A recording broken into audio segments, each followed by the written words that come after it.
Bueno, muy bien, empezamos. Buenos días. Los saludos desde Nueva York, en nuestras oficinas en Wall Street. Y la verdad estoy muy contento de poder hacer esto. Creo que nos demoramos haciéndolo. Siempre me ha gustado visitarlos a todos personalmente en los diferentes viajes que hemos venido haciendo, pero la verdad ya tenemos inversionistas en 22 países y en 25 estados, entonces la cosa se me estaba poniendo un poco compleja. Al final del año pasado hicimos una gira por Sudamérica donde vio varios de ustedes. La cosa estaba, yo repito, un poco difícil. Entonces igual voy a seguir visitándolos en la medida de lo posible, pero también creo que podemos establecer, digamos, una comunicación más directa a través de este medio, en donde después de ustedes ver lo que nosotros les queremos contar, van a poder perfectamente mandarme por email sus preguntas o a través de el formulario que está en la pantalla, de modo que las podamos responder apropiadamente. ¿Cuál es la idea? Es hacer una llamada cada 3 meses, en donde les contamos un poquito lo que está pasando en Prodigy, lo que está pasando en los proyectos, lo que está pasando en la economía, donde vemos oportunidades, donde vemos riesgos, cambios, etcétera, etcétera. Entonces, hemos tenido muy buena respuesta con estas llamadas. Ya las hemos, bueno, nos ha tocado hacerla en inglés, porque pues como les digo, tenemos inversionistas en 22 países, pero también por tener un ascendente importante latinoamericano, también la hacemos en español, donde tenemos inversionistas en toda Latinoamérica también y en España. Y ya lo hicimos para Assemblage 25 y pues tuvimos un impasse técnico y es que no nos funcionó al comienzo el tema, sorprendentemente, mejor dicho, después de mucha planeación, pero bueno, lo impensable pasó, pero la verdad tuvimos una gran respuesta de nuestros inversionistas porque les gusta saber, digamos, un poco de primera mano cómo vemos nosotros el desenvolvimiento de las cosas. Entonces, bueno, comenzando, les cuento. ¿En qué está Prodigy? ¿En qué está Prodigy en este momento? Como ustedes saben, tenemos 5 proyectos en este momento en nuestro portafolio.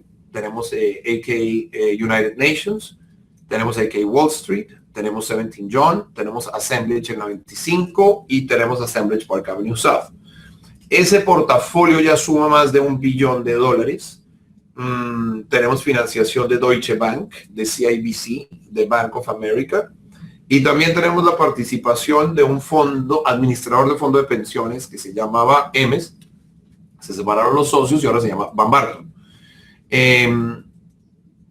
La verdad ha sido increíble, es impresionante ver cómo en los 12 años o 13 que tiene Prodigy desde que la fundamos en el 2003, el crecimiento gracias al crowdfunding que iniciamos en Colombia a través del B de Bogotá y posteriormente el ex de Bogotá 95 y el edificio de rentas que estamos haciendo de oficinas en este momento, logramos migrar ese modelo acá, aparece la ley del Jobs Act en el 2013 y bueno, estamos donde estamos.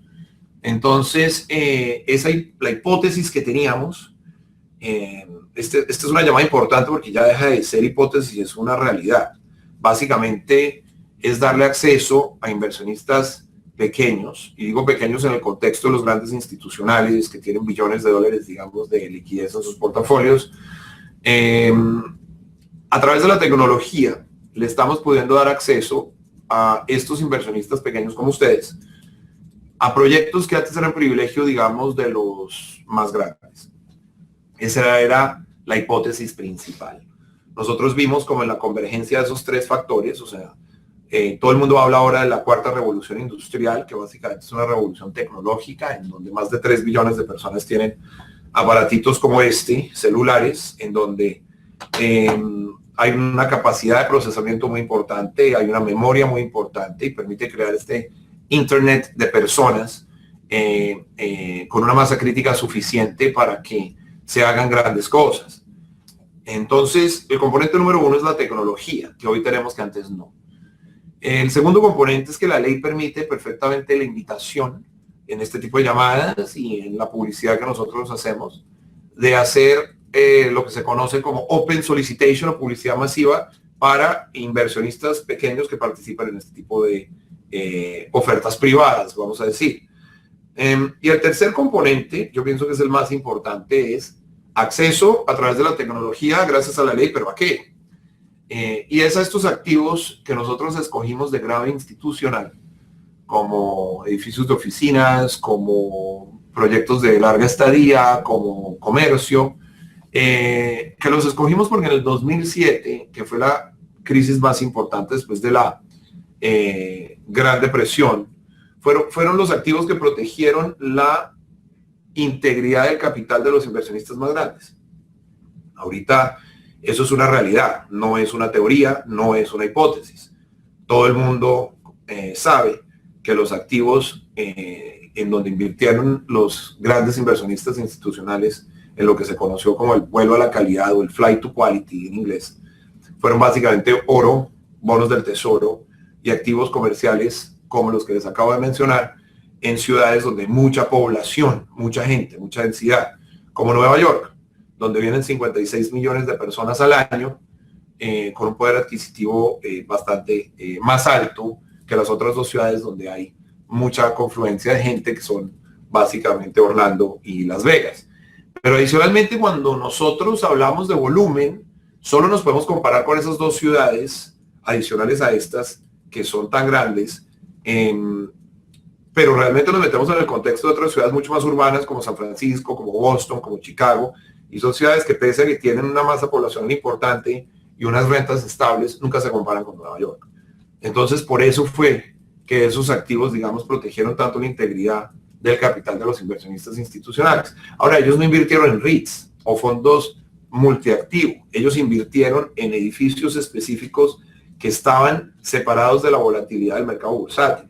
Porque bien saben ustedes que cuando invierten en un fondo multiactivo REIT, lo que pasa es que puede caer el precio de las acciones de los REITs cuando se mantiene, digamos, el desempeño de los activos subyacentes inmobiliarios. Es una inconsistencia bastante particular. Entonces, una inversión en un fondo multiactivo en ese orden de ideas es realmente una inversión bursátil más. La gente buscaba separarse de esa volatilidad y de lo que estaba sucediendo en el mercado, y por eso invertía en edificios específicos como los que nosotros les presentamos a ustedes en nuestro portafolio. Esa hipótesis de démosle acceso a los inversionistas pequeños a través de esta tecnología, gracias a la ley, pues quedó demostrada en nuestro primer proyecto que completamos, que se llama AKA United Nations, ubicado entre la segunda y la tercera, precisamente como su nombre lo dice, cerca de la sede mundial de las Naciones Unidas. El edificio que lo compramos para remodelarlo en el septiembre del año 2014 con inversionistas del crowd de 11 países que invirtieron un promedio de $80,000. Y tuvimos financiación de Bank of America y la participación de MS, ahora Van Barton, como les explico también en la financiación del proyecto. Lo recapitalizamos en un proceso que concluyó el mes pasado, y esa recapitalización contó con unos retornos para los inversionistas del crowd superiores al 21% efectivo anual en dólares. Entonces, ese retorno, la verdad, si uno lo pone en el contexto de los portafolios de los inversionistas hoy en día, pues yo pienso que no tiene ningún tipo de precedente. Yo no sé qué otra inversión pasiva, y lo digo con humildad, de verdad, me gustaría que si alguno de ustedes sabe de alguna, me lo comunicara, digamos, por email, porque pues no la conocemos y nos interesaría ver qué otras oportunidades puede haber como estas generan ese tipo de retornos en dólares, además, después de impuestos. Entonces, con esa prueba de concepto, nuestra hipótesis se convirtió en realidad. Y eso es muy importante porque hablar ahorita de realidades es precisamente lo que se necesita en un mercado como el que nosotros vemos que se está, digamos, desenvolviendo en este momento. Dicho eso, básicamente ahí es un poco donde estamos en términos del portafolio. La verdad estamos muy satisfechos con lo que ha sucedido. Pienso que gracias a la confianza que ustedes han depositado en nosotros logramos probar esa hipótesis. Y la verdad aplaudo la valentía que ustedes tuvieron porque, pues, básicamente invirtieron en un concepto que si bien tenía sentido, pues no había estado demostrado, como ahora sí está. Eso yo pienso que ahorita simplifica muchísimo más las cosas. Pienso también que esa combinación de factores, de ya tener un portafolio, digamos, relativamente grande, $1 billón, de tener, digamos, financiación y el apoyo de estos bancos, socios como la familia Corman, que son establecidos en el negocio inmobiliario americano desde hace más de 100 años, ya nos ponen en una situación a nosotros muy diferente. Y hemos visto un crecimiento inusitado en la demanda por participar en nuestros proyectos al punto que nos está quedando complicado a acomodarlos en los edificios porque somos muy selectivos en los proyectos que nosotros hacemos. Ahora estamos fondeando activamente Assemblage en la 25, como para darles un estatus un poquito de lo que están los diferentes proyectos, y creemos que vamos a completar con todo éxito el fondeo de ese proyecto para los próximos 60 días sin ningún problema. Con base en eso, vamos a terminar la construcción, yo pienso que a finales de año, para estar operando Assemblage 25 a principios del próximo año. Hablándoles muy por encima de otros proyectos para después centrarnos en 17 Jump, que es el proyecto donde ustedes invirtieron. En AK Wall Street, que es otro proyecto manejado por la misma familia Corman como proyecto de Extended Stay. Vamos muy bien en la construcción. El proyecto estamos abriendo operación parcialmente en abril y completamente en el verano. Y esperamos ahí iniciar el proceso de recapitalización porque ya tenemos un flujo de caja establecido. Cuando eso suceda, esperamos una demanda igual a la que tuvimos en AK United Nations, porque en estos momentos de volatilidad y de incertidumbre, yo pienso que los inversionistas institucionales están buscando otra vez seguridad y la preservación de su capital por encima de retornos que pueden sonar espeluznantes en alternativas diferentes a las que nosotros ofrecemos.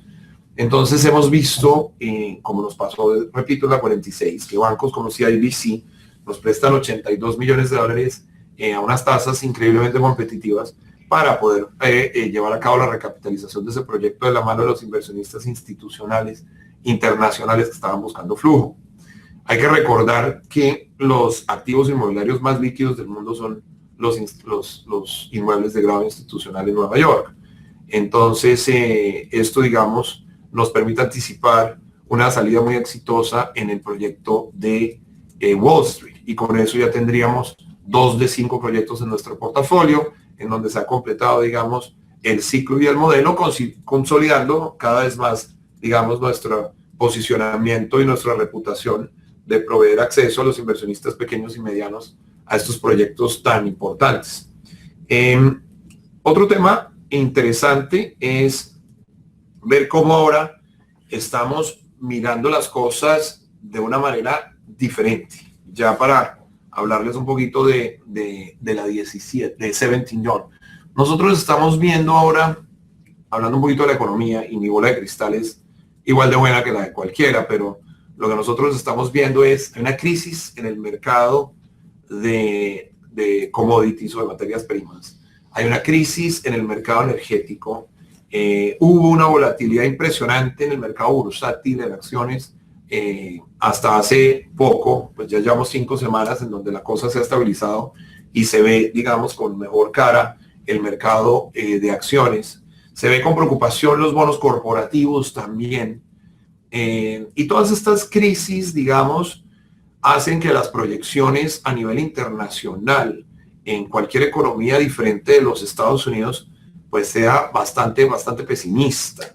No tenemos ni que hablar de la crisis cambiaria con el dólar en el punto en el que está y la apreciación que tuvo con respecto a las otras monedas el año pasado. Entonces, toda esta situación, ¿en qué nos pone? En que vemos un vuelo hacia los Estados Unidos y vemos dentro de los Estados Unidos un vuelo nuevamente hacia la calidad y hacia la estabilidad de este tipo de activos como los que nosotros ofrecemos. Vemos que la demanda, por ejemplo, no es solo en los mercados tradicionales. Yo soy, pues, como ustedes todos lo saben, colombiano y tenemos una presencia muy importante en Latinoamérica, pero también expandimos nuestra operación ya a 22 mercados internacionales, como les decía, y en 25 estados. Entonces, la demanda, por ejemplo, especialmente de Asia, por el tipo de producto que nosotros ofrecemos, gracias a la volatilidad intermitente que se está viendo en las acciones y los bonos, ha hecho que digamos, estemos experimentando una demanda más de la que anticipábamos. Y eso es bueno. Ahora, igual, no deja de preocuparnos un poco el potencial efecto que tenga la economía internacional en el desempeño de la economía americana y en particular en nuestros proyectos y en nuestro negocio, que queremos cuidar mucho porque la realidad es que nosotros no estamos en esto para hacer un proyecto nada más o estos 5 que tenemos, sino la verdad vemos cómo estamos empezando y hemos sido muy cuidadosos en ese manejo, digamos, del negocio. Para nosotros siempre va a ser más importante la seguridad del capital de nuestros inversionistas que el retorno que nosotros podamos hacer en un proyecto en particular. Entonces, ¿qué pasa? Si bien la economía doméstica, todos sabemos, está más protegida de lo que está sucediendo en los mercados internacionales por tener un fuerte consumo doméstico y depender, digamos, de ese consumo doméstico y de esa demanda doméstica más que de su relación con los mercados internacionales. Igual estamos en el mundo. E igual nosotros consideramos que haciéndole stress tests a los proyectos, ¿cómo nos podríamos ver nosotros potencialmente afectados si lo que sucede en la economía mundial llegase a afectar el crecimiento de la economía americana? Ahora, dicho eso, quiero también dar el otro elemento, y es que los Estados Unidos pues están en un nivel de endeudamiento muy inferior al que estuvo en la crisis del 2007. Hay un sentimiento colectivo muy positivo sobre la economía en términos generales, pero también hay una preocupación latente de cómo nos puede llegar a afectar lo que está sucediendo en el mundo y en particular a nosotros en la industria inmobiliaria. Entonces, hemos investigado muchísimo y hemos llegado a conclusiones que son básicamente lo que yo quiero compartir con ustedes hoy. La investigación que nosotros hemos hecho nos ha llevado, digamos, a las conclusiones más elementales y las más básicas de siempre, que deben ser fáciles de entender y deben partir del sentido común antes que cualquier otra cosa. Y la conclusión a la que llegamos es que, si bien es cierto que la economía americana parece no estar en un proceso en una trayectoria de crecimiento, es bueno no descartar que algo pueda pasar y que eventualmente pueda afectar el crecimiento en la renta de los proyectos que nosotros manejamos. ¿Cuál es la conclusión para protegerse de esa eventualidad? Uno lo que tiene que hacer es proteger el real estate y después el real estate lo va a proteger a uno. Y proteger el real estate se traduce en nada diferente de tener unos niveles de endeudamiento que le permitan a uno, en los escenarios más conservadores de renta, cubrir el servicio de la deuda para que el banco no venga a quitarle el edificio. Eso es proteger el real estate. Entonces, ¿qué quiere decir eso en términos de 17 John? Por un lado, ¿qué tenemos? Tenemos una industria de los espacios de coworking o de collaborative workspaces, en donde en vez de alquilar oficinas, se venden membresías, que está creciendo de una forma desbordante. Obviamente esto también es atribuible a esa cuarta revolución industrial y a esa tecnología con esa cantidad de gente manejando, digamos, celulares que permite la creación y la formación de comunidades. Entonces, compañías como WeWork tienen en menos de 5 años una evaluación superior a los $16 billones, precisamente porque están disrupting, y perdón el anglicismo, la industria, digamos, del mercado de oficinas. La demanda es, sobre todo en puntos donde hay mucha densidad desbordante y gigante, al punto que nosotros consideramos que tendríamos que seguir desarrollando muchísimos más espacios colaborativos, porque por los próximos 5 años, digamos que cualquier cosa que se haga en ciudades como Nueva York va a ser absorbida por, repito, 56 millones de personas que vienen al año aquí. Y muchas de ellas vienen por periodos largos, menores de un año, y necesitan espacios de trabajo, digamos, de manera temporal. Entonces, por un lado tenemos ese gran crecimiento y ese gran potencial que nos está trayendo, digamos, la tecnología, pero por el otro lado también tenemos esa volatilidad y esos riesgos potenciales en caso de que todo esto tan bueno que nosotros proyectamos no se cumpla como nosotros esperamos. Y pese a lo serio que puede ser nuestro análisis, igual nosotros queremos protegernos muchísimo y especialmente proteger el capital de ustedes en caso de que lo que nosotros pensamos no se llegue a dar por cualquier razón. Entonces, ¿a qué llegamos? Y aquí tengo mis notas. El proyecto de 17 John es un proyecto que tiene 110 unidades en un edificio existente al lado de Fulton Station. Y aprovecho y les cuento, ya abrieron el Oculus, que es la estación más importante de Manhattan, ahora diseñada por Calatrava, un arquitecto muy famoso. Quedó absolutamente espectacular y va a generar unos volúmenes de gente importantísimos. Entonces, estamos supremamente confiados y contentos por lo que está sucediendo en la zona. Es bueno que cuando ustedes visitan Nueva York vengan y lo vean, porque de verdad que es sorprendente la capacidad de desarrollo que existe en este país y particularmente en esta ciudad. Pero volviendo al punto, nuestro edificio que queda casi justo al lado de Fulton Station, dentro de este polo de desarrollo tan grande que les cuento, era un proyecto de 110 unidades del edificio existente. Queríamos hacer 8 pisos de una torre de vidrio para maximizar la densidad. Queríamos reemplazar el Duane Reade que tenemos como inquilino y que nos paga una renta de $1.200.000 hoy en día para poder hacer un espacio colaborativo como el que les cuento ahí abajo. Queríamos reemplazar el bar también para volverlo espacio colaborativo. Estábamos trayendo un crédito que ya tenemos, digamos, muy conversado con varias instituciones, aparte del que obviamente tenemos en este momento de Deutsche Bank en el proyecto y de Van Barton, pero para desarrollar el proyecto se necesita un crédito que nosotros estimamos de $170 millones. Y tenemos $50 millones de equity, tanto nuestro como de ustedes, los inversionistas, en el proyecto. Entonces, nuevamente, ¿cómo está el proyecto actualmente? $220 millones es el costo total, 50 millones de equity, 170 millones de deuda, 110 unidades residenciales, coworking que íbamos a hacerlo en el Duane Reade, sacrificando la renta de eso en beneficio de establecer el coworking que nos iba a dar una mejor renta, el bar y mantener pues, las unidades de larga estadía, tanto en la torre existente como las que se hubieran podido construir adicionalmente en la torre de 8 pisos, con una deuda de $170 millones. Pensando en no maximizar, digamos, tanto beneficio, sino en mejorar, digamos, la protección y la preservación de capital, tanto de ustedes como nosotros, cambiándonos el sombrero y acostumbrándonos un poco a esta volatilidad y potencial incertidumbre en los mercados. Pensamos que no deberíamos hacer la construcción nueva de la torre de vidrio encima del edificio de 8 pisos. Pensamos que no conviene en este momento sacrificar una renta que ya tenemos amarrada en un contrato de largo plazo como Duane Reade, que nos valoriza de manera muy importante ese componente comercial en el edificio, dejar el bar ahí, siempre igual los podemos cambiar más adelante, y hacer el Collaborative Workspace sobre los primeros del piso 2 al 6 en 5 pisos, encima del Duane Reade y encima del bar, son 45,000 pies, y convertir las 110 unidades que tenemos en 81 unidades de Extended Stay.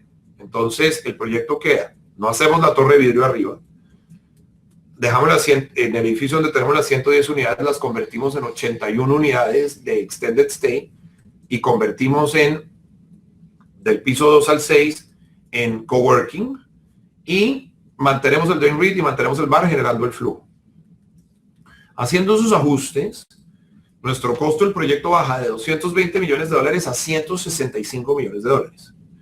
Y la deuda que tendríamos que adquirir baja de $170 millones a $105 millones.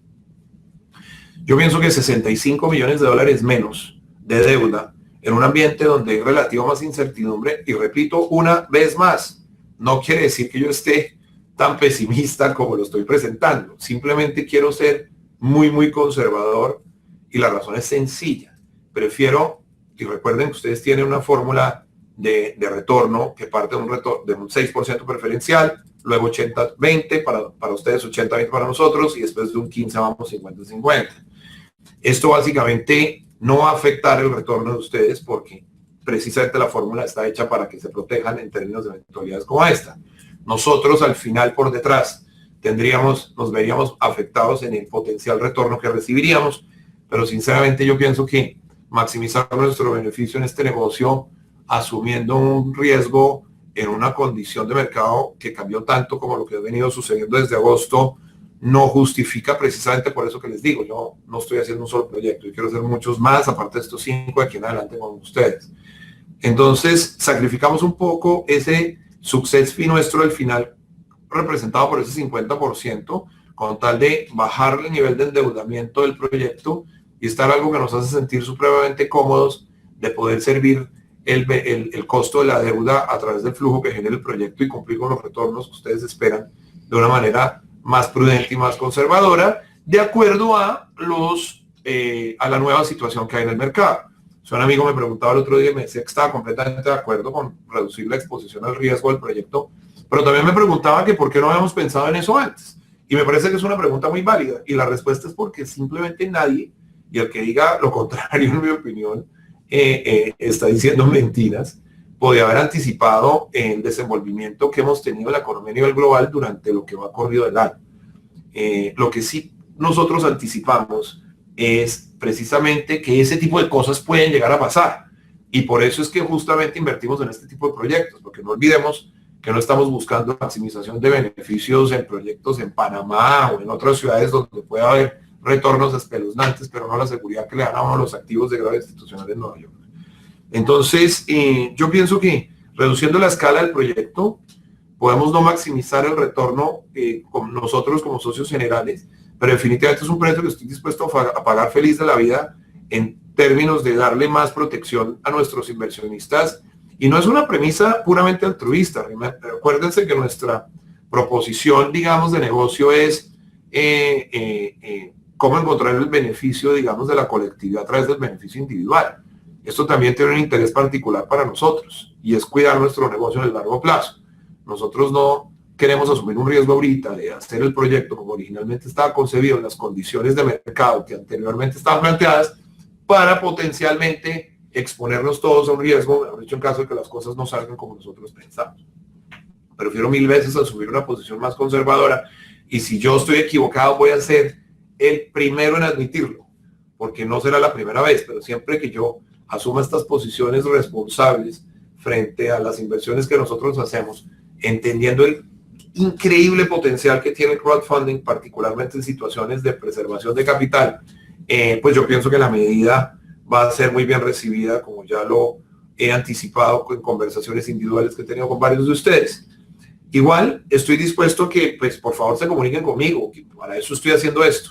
Quiero que me escriban, quiero que me llamen, quiero que me pregunten, quiero que me cuenten y ver si comparten un poco la posición y decir, vámonos un poco más conservadores, no busquemos maximizar tanto el beneficio y estemos tranquilos, mejor dicho, de si las cosas no salen como parece que van a salir, porque pues repito, ahorita estamos en un ambiente mucho más optimista y positivo de lo que estamos hace 5 semanas, pero vamos a ver qué sucede, mejor dicho, cuando la Fed hable sobre las tasas de interés. Entonces, todavía hay mucha incertidumbre. Yo sí prefiero asumir una posición mucho más conservadora, pensar que es posible que las rentas en los diferentes proyectos comerciales se van afectadas de manera temporal y estar seguros de que nosotros vamos a poder cumplir con nuestras obligaciones con el banco, con la renta que genere la propiedad y no estar nosotros en el capital nuestro y el capital de nuestros inversionistas.